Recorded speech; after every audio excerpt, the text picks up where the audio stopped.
Bolsonaro pode ser preso a qualquer momento e no final eu volto para dar a minha opinião para vocês, galera. O que eu acho disso tudo? A gente começa apresentando os principais denunciados ao Supremo Tribunal Federal, situando esses personagens na trama golpista descrita pela Procuradoria-Geral da República. No topo está o ex-presidente Jair Bolsonaro, acusado formalmente pelos crimes de liderança de organização criminosa armada, tentativa de abolição violenta do Estado Democrático de Direito, golpe de Estado, dano qualificado pela violência e grave ameaça contra o patrimônio da União e deterioração de patrimônio tombado. Na denúncia da PGR, a gente pode destacar outros 7 integrantes do alto escalão do governo Bolsonaro e das Forças Armadas naquela altura. 4 são ex-ministros, 3 deles generais da reserva. O general Walter Braga Neto, que ocupou as pastas da Casa Civil e da Defesa e foi vice na chapa derrotada em 2022. O general Augusto Heleno, ex-titular do Gabinete de Segurança Institucional, o GSI. General Paulo Sérgio Nogueira, ex-comandante do Exército e outro ex-ministro da Defesa. E o ex-ministro da Justiça, Anderson Torres. Vale lembrar que foi na casa dele, Torres, que a PF encontrou a chamada minuta do golpe. A gente vai falar também dela nessa edição. A lista dos denunciados inclui ainda o tenente-coronel Mauro Cid, ex-ajudante de ordens de Bolsonaro, hoje delator premiado. O ex-diretor-geral da Agência Brasileira de Inteligência, a ABIN, Alexandre Ramagem, hoje deputado federal pelo PL. E da alta patente militar também foi denunciado o almirante pela Procuradoria-Geral da República, almirante Almir Garnier Santos, que comandava a Marinha e hoje está na reserva. O procurador-geral Paulo Gonet organizou essa denúncia de forma cronológica e situou a ação desse grupo entre julho de 2021 e janeiro de 2023. Ou seja, no entender dele, os crimes começaram a ser cometidos bem antes e se estenderam até depois das últimas eleições presidenciais. Ao vivo de Brasília, o Vladimir Neto vai ajudar a gente a destrinchar essa denúncia. Boa noite, Vladimir. Olá, Renata, boa noite a todos. Bom, esse documento principal da denúncia foi protocolado pouco antes das 9 horas da noite no sistema eletrônico do Supremo Tribunal Federal. Ele tem 272 páginas e nessas páginas, o Procurador-Geral da República, Paulo Gonet, afirma logo no começo que a responsabilidade pelos atos lesivos à ordem democrática recai sobre a organização criminosa liderada por Jair Messias Bolsonaro, baseada em projeto autoritário de poder, enraizada na própria estrutura do Estado e com forte influência de setores militares, a organização se desenvolveu em ordem hierárquica e com divisão de tarefas entre seus integrantes. De acordo com a denúncia do Ministério Público Federal, o plano começou a ser executado numa live em julho de 2021, quando Bolsonaro fez ataques incisivos às urnas eletrônicas. Vamos ver este pequeno resumo que fizemos para vocês. De acordo com as investigações, Jair Messias Bolsonaro inaugurou seus ataques ao sistema eleitoral brasileiro ainda durante a campanha presidencial de 2018 e persistiu na narrativa infundada de fraude após ser eleito.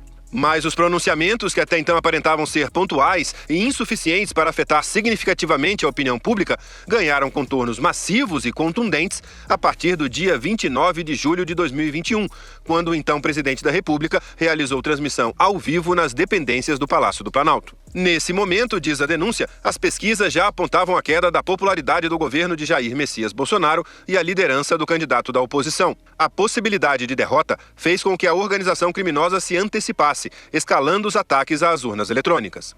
Quem também estava no local da transmissão da live era o general da reserva Augusto Heleno Ribeiro Pereira, então chefe do Gabinete de Segurança Institucional. E Bolsonaro então aproveitou para incitar publicamente a intervenção das Forças Armadas. Segundo a investigação, foram encontradas anotações manuscritas na casa de Heleno sobre o planejamento prévio da organização criminosa de fabricar um discurso contrário às urnas eletrônicas. A anotação, com o título Reunião de Diretrizes Estratégicas, enumerou 4 ações que deveriam ser adotadas pelo grupo criminoso. Entre elas, estabelecer um discurso sobre urnas eletrônicas e votações, acompanhada do registro "É válido continuar a criticar a urna eletrônica". Segundo a PGR, o aumento progressivo da agressividade nos discursos de Jair Bolsonaro integrava a execução de seu plano de dissolvência das estruturas democráticas. E o presidente da República sabia que a ruptura institucional não dispensaria o recurso da força. Daí que, além de incitar publicamente as Forças Armadas, passou a atacar dolosamente alvos específicos, representantes das instituições democráticas que lhe poderiam enfrentar. No dia 7 de setembro de 2021, a PGR diz que Bolsonaro, em discursos públicos, desferiu ataques ao ministro Luiz Roberto Barroso e especialmente ao ministro Alexandre de Moraes. E referindo-se ao presidente do Supremo Tribunal Federal na época, o ministro Luiz Fux, mal disfarçou a ameaça. Ou o chefe desse poder enquadra o seu, ou esse poder pode sofrer aquilo que não queremos. Na mesma ocasião, Jair Bolsonaro, evidenciando seu receio de derrota nas urnas, apresentou de forma explícita a mensagem autoritária de permanência no poder. Só saio preso, morto ou com vitória. Devo dizer aos canalhas que eu nunca serei preso. Bom, Renata, a PGR também afirma que a organização criminosa se valia fortemente do meio digital para atacar os seus opositores e o sistema eleitoral. E que as provas revelaram a instalação de uma estrutura paralela no órgão central do Sistema Brasileiro de Inteligência, a ABIN. A estrutura era composta por policiais federais cedidos à ABIN e oficiais de inteligência que atuavam sob o comando do então diretor-geral Alexandre Ramagem Rodrigues. Segundo a PGR, o núcleo atuava como central de contra-inteligência da organização criminosa, que, por meio de recursos, ferramentas de pesquisas da ABIN, produzia desinformação contra seus opositores. A PGR destaca ainda que os ataques às urnas e às instituições democráticas se intensificaram com a chegada do ano eleitoral de 2022. A denúncia aponta que, a partir daí, ficou ainda mais evidente o uso contumaz da estrutura do Estado para propagação dolosa de desinformação e promoção de instabilidade social, como parte da execução do plano de permanência no poder à revelia do resultado das urnas. A PGR cita a reunião ministerial de 5 de julho de 2022, promovida pelo presidente Jair Bolsonaro, em que ele foi acompanhado do ajudante de ordens, Mauro Cid, e onde estavam presentes ministros de Estado, integrantes de cargos elevados no governo federal. Segundo a PGR, expondo o receio de que se tardassem as ações agressivas, todos sofreriam ruína, Bolsonaro instigou todos os ministros presentes a propagar seu discurso de vulnerabilidade do sistema eletrônico de votação. Ainda nessa reunião, de acordo com a PGR, Renata, Bolsonaro revelou a próxima etapa do seu plano, uma reunião com embaixadores no Palácio da Alvorada. Bolsonaro aproveitou essa ocasião para verbalizar as conhecidas e já desmentidas acusações sobre fraudes nas urnas eletrônicas, segundo a denúncia, na tentativa de preparar a comunidade internacional para o desrespeito à vontade popular nas eleições presidenciais que estavam vindo. A PGR aponta que o discurso antidemocrático de Bolsonaro ganhou difusão nacional por meio de sistema de televisionamento público e por reprodução em redes sociais, dirigindo-se, naquela época, ao conjunto de eleitores brasileiros. Esse episódio culminou na acusação de desvio de finalidade de bens e serviços públicos e Bolsonaro, como a gente lembra, foi condenado à inelegibilidade pelo Tribunal Superior Eleitoral por esse episódio. Renata. Vladimir, quando a gente lê a denúncia e vai acompanhando essa linha do tempo descrita pelo procurador-geral, a gente percebe que as ações do grupo, liderado por Bolsonaro, escalaram depois da derrota nas urnas. É aí que entra o documento que eu mencionei no início do jornal, a chamada Minuta do Golpe. Exatamente, Renata. Segundo a denúncia, esse decreto ele teria sido editado pelo próprio ex-presidente Jair Bolsonaro. Segundo a investigação, há evidências minuciosas de reunião ocorrida no dia 14 de dezembro de 2022, onde uma nova versão do decreto golpista, já com os ajustes feitos por Jair Bolsonaro, foi apresentada pelo general Paulo Sérgio Nogueira de Oliveira aos comandantes das 3 Forças Armadas. A reunião tinha o intuito de pressionar novamente os militares a aderirem à insurreição, garantindo assim o suporte armado para as medidas de exceção que deveriam ser adotadas. O documento decretava estado de defesa com o objetivo de garantir a preservação ou pronto reestabelecimento da lisura e correção do processo eleitoral presidencial do ano de 2022. O texto, segundo a PGR, é uma das principais provas de que o grupo planejava dar um golpe de Estado para impedir a posse do presidente Lula, eleito em 2022. E em uma operação da Polícia Federal, os investigadores encontraram uma cópia desta minuta na casa do ex-ministro da Justiça, Anderson Torres. A conclusão das investigações é que o plano para dar um golpe de Estado só não teve sucesso porque não houve adesão de toda a cúpula militar. E a PGR, Renata, diz que essas ações progressivas e coordenadas da organização criminosa culminaram no dia 8 de janeiro de 2023. Aquele foi o ato final voltado à deposição do governo eleito e à abolição das estruturas democráticas. A PGR diz também que todos os denunciados, em unidade de desígnios e divisão de tarefas, contribuíram de maneira significativa para o projeto violento de poder da organização criminosa, especialmente para a manutenção do cenário de instabilidade social que culminou nos eventos nocivos. A Procuradoria-Geral destaca ainda que os crimes de tentativa de abolição violenta do Estado Democrático de Direito e golpe de Estado não precisam ser consumados, de acordo com o Código Penal. Basta a tentativa, Renata. E mesmo assim, a denúncia diz que esses crimes foram concretizados. E isso é verificado pela realização de vários atos preparatórios voltados ao resultado que eles queriam, que era dar um golpe de Estado, segundo a denúncia. Isso só não foi alcançado, segundo a PGR, por circunstâncias alheias à vontade do grupo. Renato. Então, pessoal, mais uma vez voltaram com essa narrativa, gente. O poder da narrativa é algo surpreendente.